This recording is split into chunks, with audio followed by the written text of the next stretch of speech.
So today I'm at Six Flags New England checking out their haunted houses and the rest of the park. But instead of doing a vlog to show you the park, because I've done that in the past, I'm going to kind of do something different with this one. And that is, I'm going to take you around the park ranking each roller coaster. This way, you know how I feel about each ride and how I rank each coaster at Six Flags New England. Once again, this is Brandon from Theme Park Predictions and More, and I cannot wait to show you this awesome collection of roller coasters that really has probably, arguably, the top two, one of the best top two punches in all Six Flags, if not the country. And I mean no harm when I say this, but my least favorite coaster here is the Great Chase. It's obviously the kid coaster here. It's a good kid ride, for the younger thrill seekers, but for me, obviously, it's at the lower tier.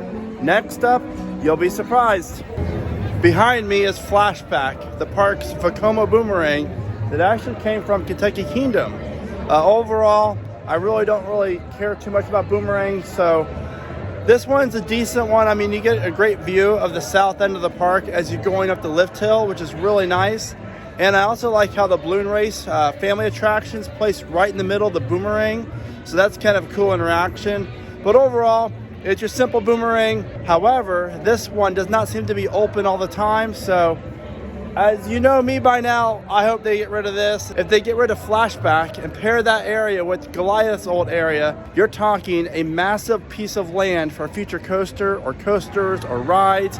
There's a lot of things the park could do with that. But let's go to the next coaster. Now, typically, I'll never be afraid to ride any ride out there. However, in this case, there is one ride that I will not get on, and you're about to find out in 3 seconds which ride that is.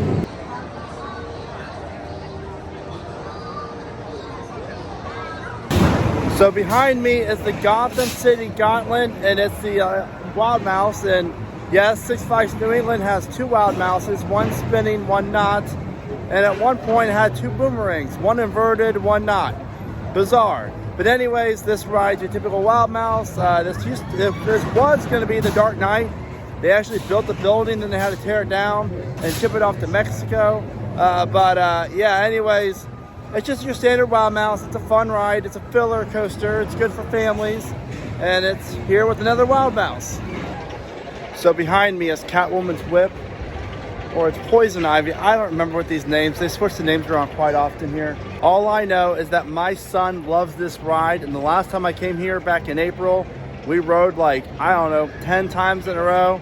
It really is a solid ride. So if you come into the park, you definitely have to ride it because it's very long and it's quite enjoyable. It's definitely not high intensity thrills, but it's a great overall coaster. It's a lot of fun, and it hardly ever has a long line because the train is 18 school buses long. So anyways, great ride here. So behind me is the Joker Free Fly, and I've been on most of these here in the country, and they are fun. These rides really are awesome if you have the version that has the side that spins the most, and or if you have your weight off balance, because then you flip around like crazy. You have no idea really which way's up or down. If you just get the regular ride and you flip once or twice, I mean, it's really a one and done for me. But if every ride is like the one where you just flip, then it's one of the best coasters here, in my opinion. Behind me is Pandemonium. And honestly, this is a really, really great attraction. I really wish more parks would add these. They're great family coasters. And Gerstlauer definitely knows how to make a great spinning ride. So this ride's always been one of my favorites at the park. It's just so much fun, especially if you can off-balance the weight, because then the whole car is going to spin a lot more, which makes for an even better ride. So overall, Pandemonium, Six Flags New England, it's a great ride.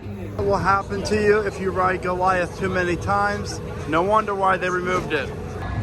I present you the location for the next coaster at Six Flags New England, whenever they decide to build one. But I think it's very safe to say that this is the location for it. Again, pair that with Flashback over here, and you have a great location for a massive new roller coaster. Now behind me is the Riddlers, and these layouts are so condensed. It's kind of crazy when you get all the foot choppers and stuff from riding these rides. But they have the new trains, and with the new trains, this ride's definitely doable, and it's one of my you know, it's up there in the rankings here at the park, and I greatly enjoy it a lot more over the old trains. I love the color scheme. I love the placement of the ride. And you know what? It's a great, I wish that whatever that first loop is called, the double twist, the Heartline loop, or whatever it is, maybe you guys let me know in the comments. I honestly do not remember off the top of my head what that loop is called. Anyways, I really like Riddler. Glad it's still here. Glad it has new trains. And every LSC definitely needs to get the new trains.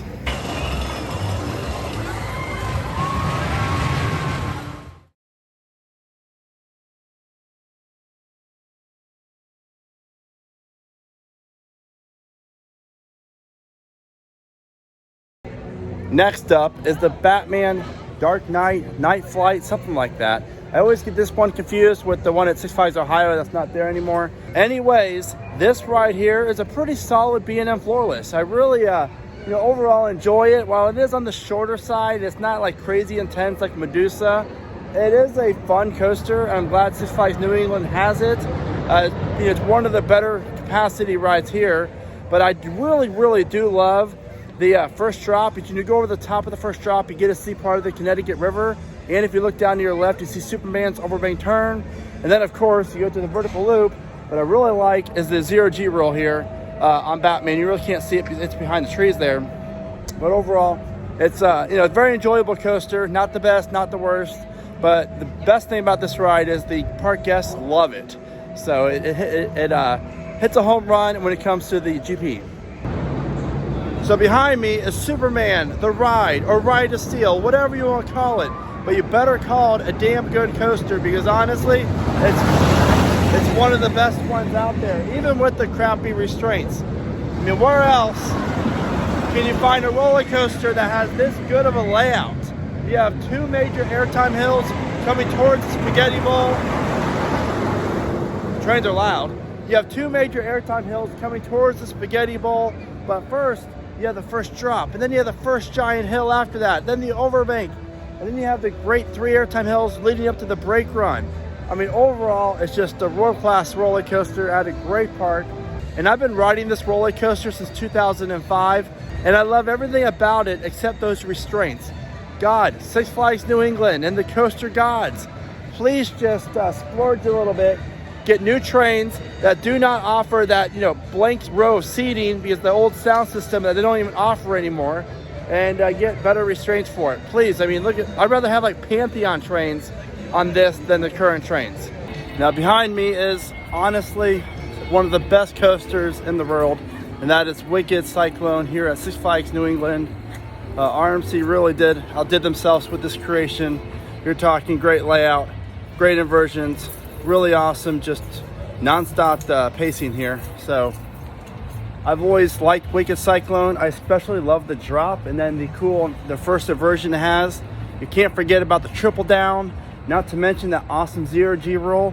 You know, the second one and the last one as well. Overall, it's so close between this and Superman. What I like better, and honestly, right now, Wicked Cyclone is my favorite coaster here at Six Flags New England, only because of the restraints, in my opinion, are better than Superman's. I cannot stand Superman's new restraints. Well, they're not really new, but ever since they got those new trains, God, it's uncomfortable. It's just not, it doesn't ride as smoothly, and it just hurts. By far, Superman has the superior layout, but between this and Superman, Wicked Cyclone, for me, is the best coaster here at Six Flags New England. They did a great job with it. And not to mention, it's kind of up on a hill, which is really cool, because when you go over the first drop, you get a great view of the whole entire park. And I believe the lift hill is only like 110 feet tall, but it really does feel a lot taller when you're up there. Now I know Wicked Cyclone is a bucket list coaster for many of you, and as it should be. So you got to get out to Six Flags New England to take a ride on this awesome coaster. And I can safely say, after a night ride on Wicked Cyclone, that I've been riding this ride the wrong way the entire time I've been riding this, ever since it first opened. Because normally I come to the park in the mornings or early afternoons, but yeah, night rides on this thing's hauling. I mean, it's absolutely hauling. Like, my RMC rankings are probably all shooken up now. I've always liked this ride, but man, I loved this ride. And it just solidifies it as my #1 coaster at Six Flags New England, regardless of the restraints. Get out to Six Flags New England and ride this thing at night. That's gonna do it here at Six Flags New England for me. I hope you enjoyed this new perspective of a video of me walking around the park, sharing my top, the way I rank each coaster. If you like the video, please give it a thumbs up. If you like roller coasters and other content, please give me a sub. And until next time, yay, thank you. Until next time, get out to Six Flags New England. It's a great park. They put on a great product, a lot of great coasters, and it's not too far away from Lake Compounds, and it's a doable park for a road trip.